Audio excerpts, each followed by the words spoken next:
Okay, what's up YouTube? It's Team Simply Maat here. It's Butters and Sayu Ninja. Hey. And I don't think we've talked about it yet, but one of our favorite new cards is Where Art Thou? I mean, how can you not love Where Art Thou? Yeah. And we were screwing around on the internet and we found this really interesting Exodia build. It just missed out on top 32 of YCS Providence. It went 8-3 overall. It's by Michael Ward, and we really think it's a really interesting deck. It kind of has some interesting cards. Yeah, it has a similar theme to the famous Exodia build that Jarrell Pro Winston took. So we thought we'd come and show you this video. One, because this is an interesting deck that probably doesn't get profiled much, and two, because we're going to screw around with it on DN. Yeah. Exodia decks are hilarious to play on DN, although some people get a little angry. Yeah. So it's okay. We'll start out. I mean, you have the five pieces, Sangan, of course. Yeah. And then you have Swift Scarecrow and Battle Fader, 3 of each, and these work as not only to stop attacks, but level 1 monsters. Yeah. Perfect for this card right here. Yes. So we'll take a second right here and we'll talk about Where Art Thou. Because the last deck, Jarrell's deck, he used Gift Card, which allows your opponent to gain 3,000 life points, and then you use Hope for Escape. But Where Art Thou, because basically Gift Card is essentially a -1. But with Where Art Thou, what it allows you to do is you add a level 1 monster from your deck to your hand, and if you control face-up level 1. And so that's why all these so many monsters at level 1. And then at the end phase of the turn, if you didn't normal summon the card or a card with the same name, you take 2,000 damage. So not only do you get to add a piece to your hand, but you take damage. So perfect for Hope for Escape. Yeah.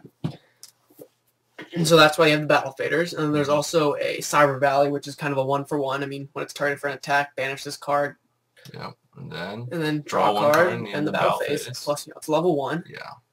Mystic Piper, which has been around for quite a few Exodia builds. I mean, tribute this card to real 1 card, so it's kind of in essence, it's kind of like a card D almost, but because if everything goes right, you'll get 2 cards, but it doesn't end your turn.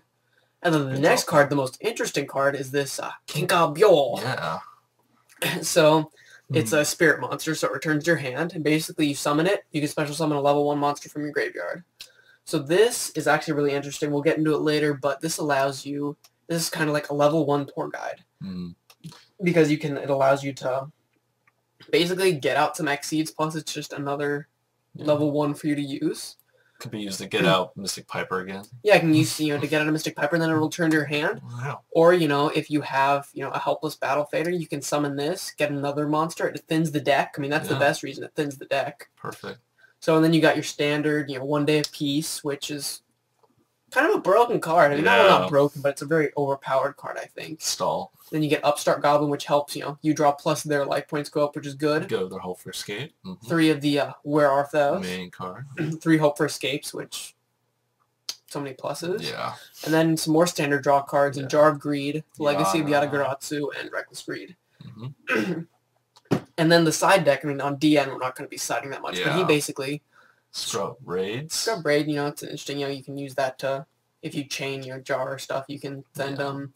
And Soul Takers, basically things to screw with the meta. Skill Drain, Soul Drain, Defissure, Rivalry, and then 3 MSTs. Yeah, get rid of that Royal Decrees and other stuff. And so the most interesting was, the side deck cards, I mean, I'll take it. Okay. So he ran, I believe he ran, the only Exceed he ran, was Galaxy Queen, and he only ran 2 of them, but, this is DM, we're going to throw 3 of them. Yeah. And what this does, it's kind of, once per turn, you can... detach 1 Xyz material from this card until your opponent's next end phase. The monsters currently controlled cannot be destroyed by battle, and if they attack a defense position monster, inflict piercing battle damage to your opponent. So basically, for 3 turns, your monsters can't be destroyed by battle, so it's just a great stalked card. I mean, why not? So, and then... here's another card. I think this hasn't been released in the TCG yet, but, it's DN. Let's throw it in. And basically, this is the same thing. If this face-up card be destroyed, you can attach 1 Exceed material from it. And then face-up level 4 or lower monster card effects. No one cares. Yeah. So basically, I guess, you're basically going to go into Galaxy Queen if you can. Yeah. This one, because this one only protects itself. There's this one. This one we put in there because this Yeah. is one of the only level you only Rank use two Two level level 1 ones. monsters, and this one basically once per turn this card can't be destroyed by battle. Hmm. So we did this once. Did our Kinkabuyo that it got Veilered, so we were basically he had just that plus I think a battle fader, so we just went into this, and once per turn it can't be destroyed, and if this card is targeted you can attach the material. So yeah, pretty good. Not bad. And then our last one is Goldratt. Number 56. I don't know if this has been released either, but I don't think so. basically this one's kind of interesting. You can attach material to draw a card and then return a card from your hand to your deck. Mm-hmm. It's one of those things that unless you're desperate, I don't know. Trade-in. Yeah, it's a trade, but I wouldn't do it because it just puts your deck up. So basically, Galaxy Queen all the way. Yeah, pretty much. So we hope you guys enjoyed this. It's a really interesting take, and again, look down in the description. We're gonna have a link to the page where they talk about the deck. So all credit to Michael Ward, and thanks for allowing us to have this deck that we're gonna screw around on DN with. Yeah, if you like our video, subscribe. Yeah.